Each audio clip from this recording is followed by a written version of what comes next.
Okay, mentally math. Let's get mental. All right. Very enthusiastic this time. Oh yes, better than the last couple of days. It's been a while since especially Monday.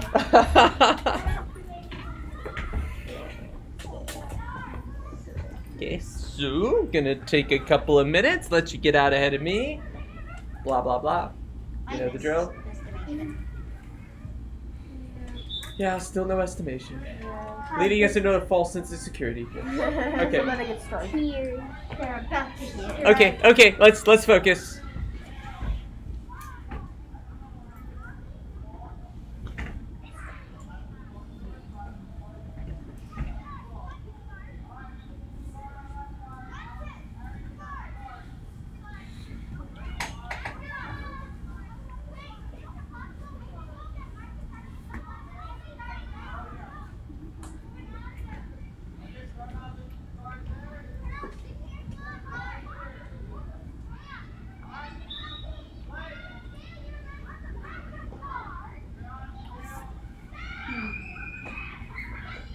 E is sort of a trick question.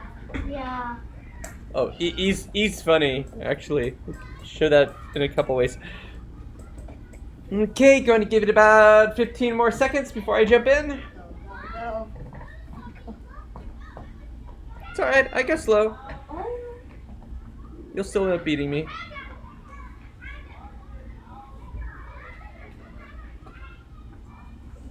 Okay, so I can look at this as 40 plus 3.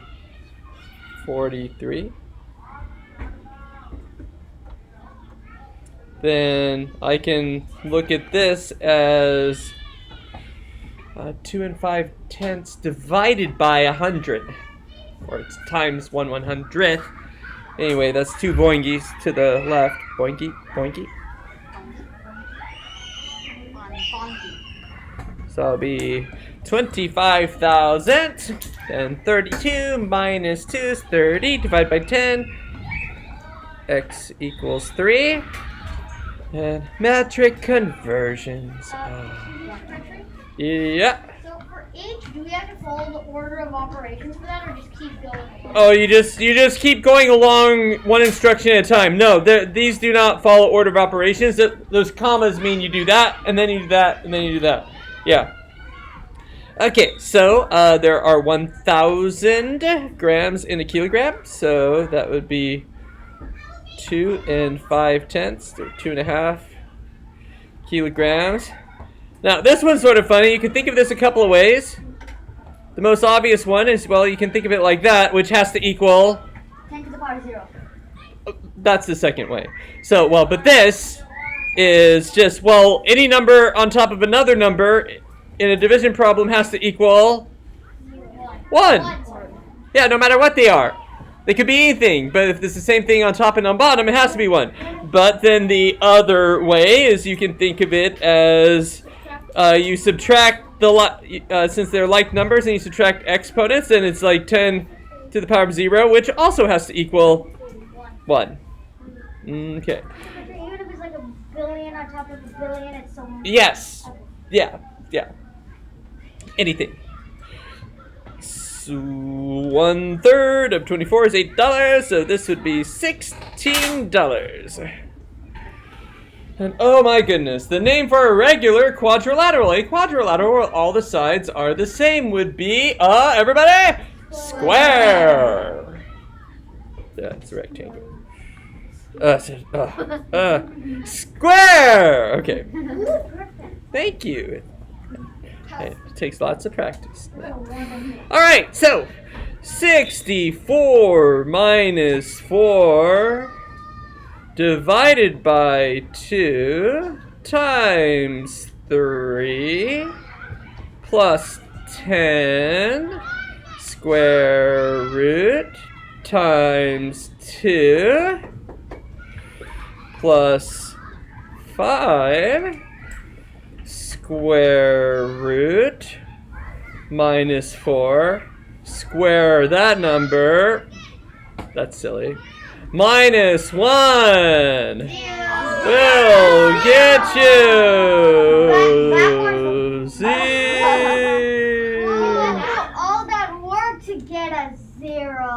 mark to get a 0, but you're... Here's your consolation prize. That's new. That's new. That's your 0. It's a happy face. It's not supposed to have a nose. Okay, so today, as you might see, well, behind the big smiley face, is today's lesson is about classifying triangles. Which, I mean, I think that this is super reviewy. But this is actually not the lessons. But, you know, as we just saw with the video. So if you are watching this as a video, I have put up 2 Number Rock songs on the math video playlist. If you want to go check that out. That just reviews these guys. It's sort of fun. A little cringy. And so yeah, we've got, cute angles. I just want pinches little cheeks.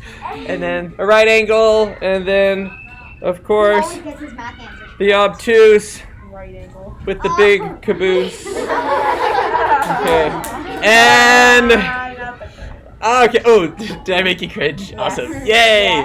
Okay. All right. So, and then, you know, you have a cute angle. Oh, delightful. And then a right angle, obtuse angle. So that's when you classify triangles by their angles. And then if you're classifying them by the lengths of their sides, you've got the equilateral, which, you know, is equal. You've got the isosceles that has 2 equal sides, and then the scaling that has no equal sides, and it's just kind of your irregular one. So that's that. All right, now looking at example 1, I thought that so this is like the one rule you need to remember from this lesson. I think the rest of it's pretty reviewy. However, I feel like for the moment, let's not look at for teaching the actual rule. I don't think that very equilateral looking triangle that they have is that great. So let's look at this guy. Because the question is, name the sides of this triangle in order from shortest to longest. And the rule is that the smaller the angle, the smaller the side that's across from it. Right? And I think that with this triangle, that's a lot more obvious than with the equilateral, so that's why we're not looking at that right now. But you know, it makes sense, right? Like, so this is the small angle, and then when you look across here, it's a very short side, right? So that's kind of a better illustration. So looking at this guy, you see, now the reason why I think that they want to use this very equilateral looking triangle is they want for you to calculate it, not eyeball it. Yeah. You know what I'm saying? So if this is 61 and this is 60 and they all have to add up to 180, then what does this angle have to be? 50. Oh, okay, yeah, thanks. 59. 59. Yeah? For right triangles and obtuse triangles, what do all the angles have to add up to? 180. Oh. Always. Always. Every single All one. triangles. No, Yes. It said acute triangles add up to 90. No. The acute angles. All the angles in the triangle have to add up to 180. This is an acute triangle. Yeah. All of the angles are less than 90 degrees. Yeah, no worries. Okay, so following that rule, right? Following that rule, see if you can figure this out, faster than me. So what we do, so it's asking, list the sides, those segments from least to greatest. So following the rule, we take the smallest one, because we're trying to figure out what the smallest one is first, right? And we just look across at the corresponding side that's over on the other side, and that's going to be yx. So since they want us to list them in order of least to greatest, the first one we'd say is yx. And then, so then we go to which should be our next angle? Yes? Huh? Is angle Y the next smallest angle? WF. So well, I'm just asking which angle should I be looking at? Huh? YW. Angle. So X. Angle X. And so now I just do the same thing I just did, is I look across and see which one's the next one across. Yeah, I'm confused. Okay.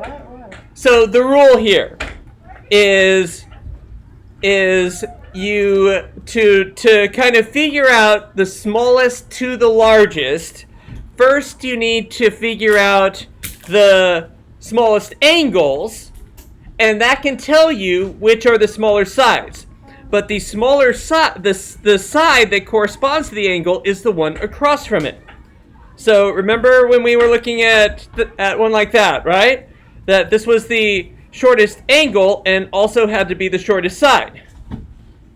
Right? They made this confusing on purpose because you can't tell just by eyeballing it. But you can look at the smallest angle and then look at the side that is across from it. And that has to be the smallest length of side because it is across from the smallest angle. Is that just the rule? That's the rule. And the rule works. Like I said, like remember that, right? Well, the one that's across from there is the shortest side. So the Right? top angle is always the smallest one? No, not necessarily. Like, what if you had a right triangle? Oh, yeah. Wait, that's it. Oh, yeah. Or, well, okay, well, basically no. It depends on the shape of the triangle and which way it's rotated. There's no reason why the top, just this particular triangle, they just did that. The next one is So then the next one would be your next smallest angle, YW. angle X.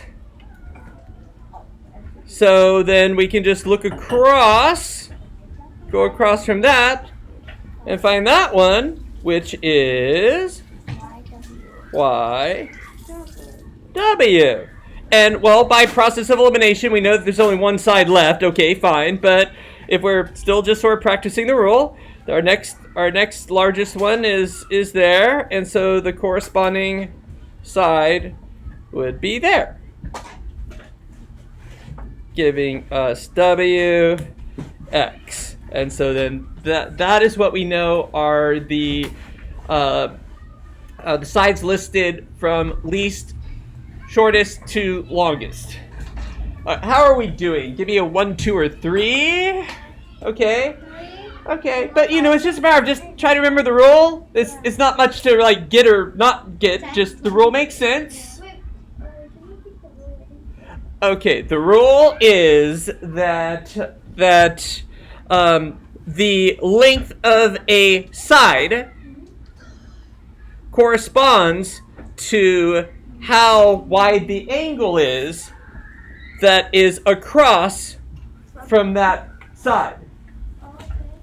So we know that YX, that guy, is the shortest side because the smallest angle, the most narrow angle, is 59, which is across from it. Okay. That's the rule. Oh, okay, I get it. Excellent. My score is a 10. Fantastic! 500. Fantastic! Spectacular. Okay, great. And that's mainly the that's basically most of the lesson. So now this one's asking which sides of the triangle are the same length. Well, if one is 58 and one is 61 and they all have to add up to 180 degrees, then what does angle Q have to be? 61. Thank you. Okay, now see if you can figure out before I do it. Use the rule to figure out which ones are going to be the same length. So I'm going to take a couple deep breaths.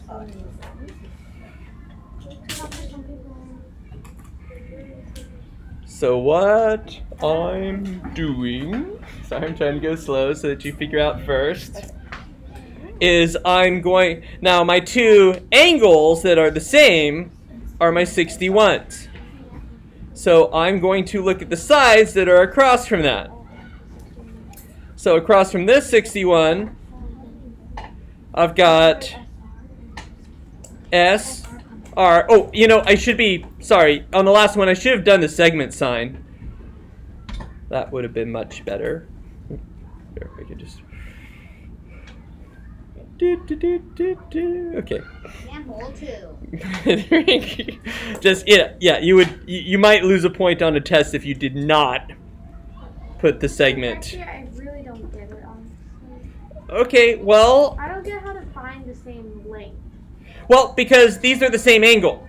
Yeah. And the length corresponds to the angle that it's across from. So if these are the same angle, the ones across from them have to be the same length. I don't really get it, so I mean, like... Well, it's not something you can get. Yeah. It's just a rule. It's not something really to get or not to get. It's just, do you believe the rule or not? Now, and so here, I'll finish up here is... So my other one that's across from another 61 is SQ. So if none of the angles are like the same, then the length can't be the same. Exactly. So if these angles were not identical, there would be no angle. There would be no sides that were the same. And one last little bitty thing that we do know is that this side, QR, is shorter than SR and SQ because the angle is smaller. Okay, and yeah, one thing that makes their examples a little bit tricky here is the fact that they're making them all look like equilateral triangles. Yeah. So it's a little hard to visualize what they're trying to say here, but I think the purpose of that is they want us to be calculating it, not eyeballing it. Right? Yes. So I think like it's a lot, like you said, it's a lot harder with the examples because there's literally like 1 or 2 degrees difference between the angles. Like between, like for example, like in this, like angle S is like 58 and angle R is like 61. That's just like 2 or 3 degrees. And honestly, for their graphic, I think they're just using equilateral triangles. They're not off by 1 angle. Yeah, so 1 degree, right? So they're just like they're just showing equilateral triangles, and the degrees are off like different from each other, but literally like 1 or 2 degrees. Right. So it's a lot harder to like think about it. Well, they're trying to get us to solve it by following the rule, so we remember the rule and not just look at it and decide that way. However, it does make it harder in some ways to understand what's going on here. Yeah. So I'm, trying the color coding and anyway. Okay, and this one is sort of a little insulting. So if JK equals KL equals LJ, then, yeah, just kidding. Well, that means all the sides are the same length if they all equal each other. And what do we call a triangle with all the equilateral triangle? And if it's an equilateral triangle, then what do all of the angles have to be? 60! Okay. Here, that's time we could be usually watching a science video. Okay, then, so this one is just a simple calculation. It's real mental math, really. So the perimeter, and we don't even need a diagram for it. The perimeter, see if you can figure it out faster than me here. The perimeter of an equilateral triangle is 2 feet. How many inches long is each side? So, I already solved it. yeah, I know, it's mental math. Yeah, I would be shocked if people couldn't solve it. So we'll just, everyone tell me, how many inches is the total perimeter of the triangle? It's 8. Okay, don't just blurt out the answer. Listen to what I'm saying and answer the question that I'm asking. What is the perimeter of the entire triangle? 2 feet.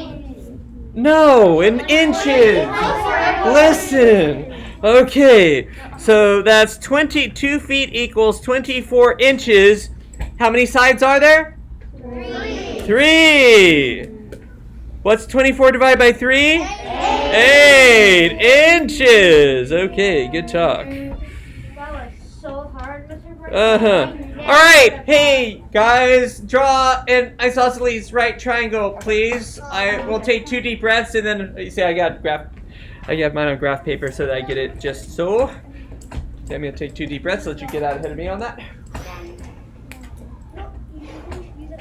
In my opinion, this is the final example. This is the final example. So these actually get a lot simpler as we go along. In my opinion, isosceles triangles look like a coat hanger.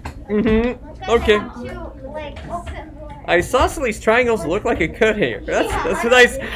That's a nice way to end up on this. Okay, then I'm gonna go 1, 2, 3, 4, 5. Put my other point.